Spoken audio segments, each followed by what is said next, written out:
wanted to officially end the marathon, have some closure, talk about the situation a bit, and just end it properly because it didn't feel right ending it the way that it ended yesterday. And we do kind of need to like say what happened, because I think a lot of women, a lot of times in this industry, cannot talk about the stalkers they have because it will only make them worse. And unfortunately, this one was very, very public. And I feel like none of us can really move on. We just want to get it out of the way while I am still here and Ray is here, and also Emmy is safe. She needs time to process it and stuff. We are all very much still in shock, so please forgive us if we are emotional. We are not we literally were like, let's try to like keep it together. We are very much in shock, and we need you guys to know like that clip does not do it justice for how scary it was. It was like, it didn't show everything that happened. And we just want to use it as like a learning situation, because we see a lot of people saying like, oh, I would have done this if I was there, but you have no idea how fast it really happened. We did not know that it was even the same guy up until he made the original thread about following us. We didn't click it. He changed clothes. Apparently, which was insane. Yeah. So if you guys don't know, he met us earlier, like 30 minutes before, and was interested. Like, he was just a little cringe, and like we took a photo with him and he was very nice, and he went and changed clothes and came back, which is why we didn't know who he was. And I also want to say, before we say anything, like, if you even remotely think that Rosie and Emily did anything wrong, like, I genuinely mean this, shut the fuck up. Like, seriously, because you were not there. It is like fight or flight in that moment, and Rosie and Emily did everything they could to protect us so that we could like get away. And it's hard when you are like a camera guy and he is holding tens, like literally the equipment that he has on him is so much money. He was literally holding the camera close to him, turning, and like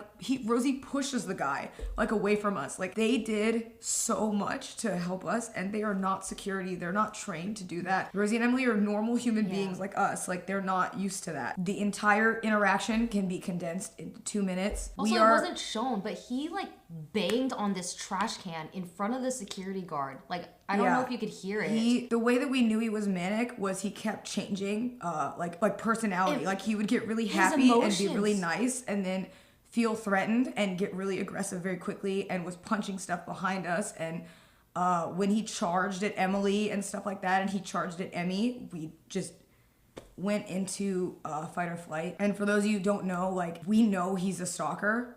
He pulled up, when he was behind us, he pulled up Emmy's TikToks. Yeah, he was watching. And was watching her TikToks and like looking up and like just like staring at us. Even when like he ran at us and he said he was gonna kill us, he kept running and trying to get something out of his pocket. And like I said, like, you guys, when that clip cuts off, like, we had to run into a store screaming that somebody was going to kill us so that somebody would step in and let us in the back. And we were lucky that one of the workers, who was not like questioning us, actually believed us, and he put us all in the back. And they're panicked. They didn't know what to do, so they tried to bring us behind the buildings to help us, but we didn't know where he was. I think when we went in the store, he backed off because it was a lot of people, and so we don't know where he was. We didn't know where he went, and we had to beg the workers to hide us because they kept trying to tell us that it's not their fault, but they kept trying to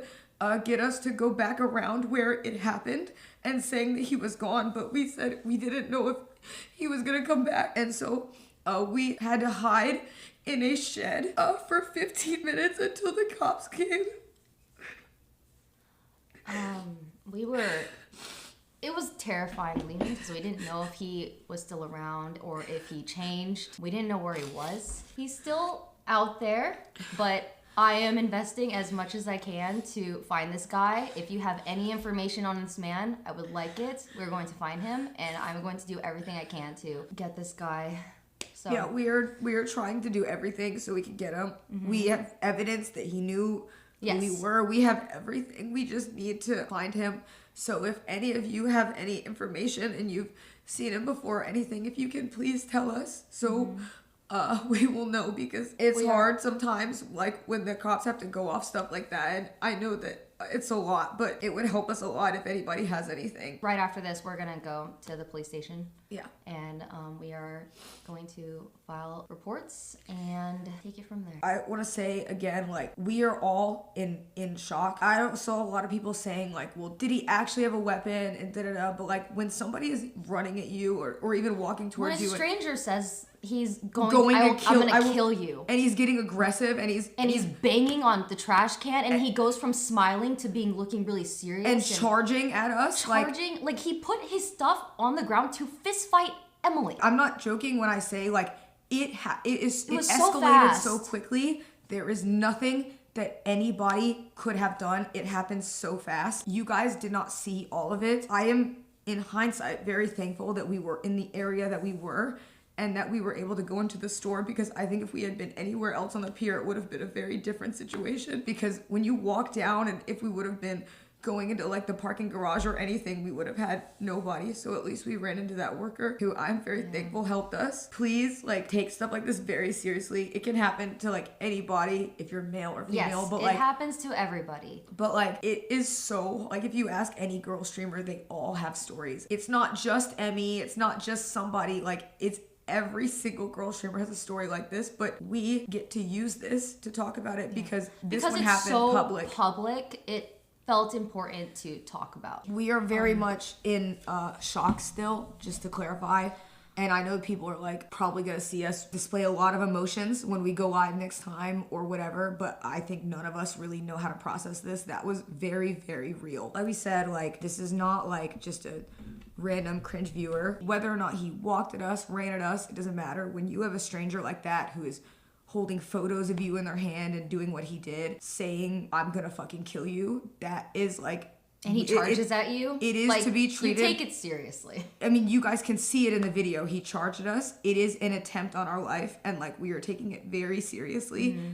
And please, if you are like a female streamer, a lot of my friends are like guys that go stream. Like, I never thought that, like, I knew it could happen, but you always think that you know what you'll do in that situation. And when you're in it, it is very different. It's easy to say what you would have done in the situation. But when you are having your life threatened and you are in fight or flight, we are not going to wait around to see what he had in his pocket. You're just going to run because there's a guy saying he's going to kill you and reaching for your pocket. Like, that's not an unreasonable thing to think. And like Rosie, Emily, me, Emmy, and Ray did the best that we could for the situation that we were in. And that is it. Yeah. And I would like to be able to go live again and not have to deal with this, but I know it's gonna be like a lot. Thank you for everybody who is being very nice. Yeah, thank you for all of the support this past week. It's been a crazy week. Yeah. And it was a really good marathon. We bonded a lot. It sucks that a marathon that was to highlight women streamers and like us do stuff together is unfortunately like ending off on something that is one of the worst things that can happen to a female streamer. And we are very thankful that it did not end with one of us getting seriously hurt. Mm-hmm. Thank you to both Rosie and Emily for all that they did during the marathon, because they helped so much and they've been not sleeping. We've been doing so much to make it as fun as we could, and it's unfortunate that it has to end like this. But we said that we bonded a lot, because I don't think you can not bond over trauma. So, you know, we will get through this. Yeah. I think that's enough. Yeah, I think so too.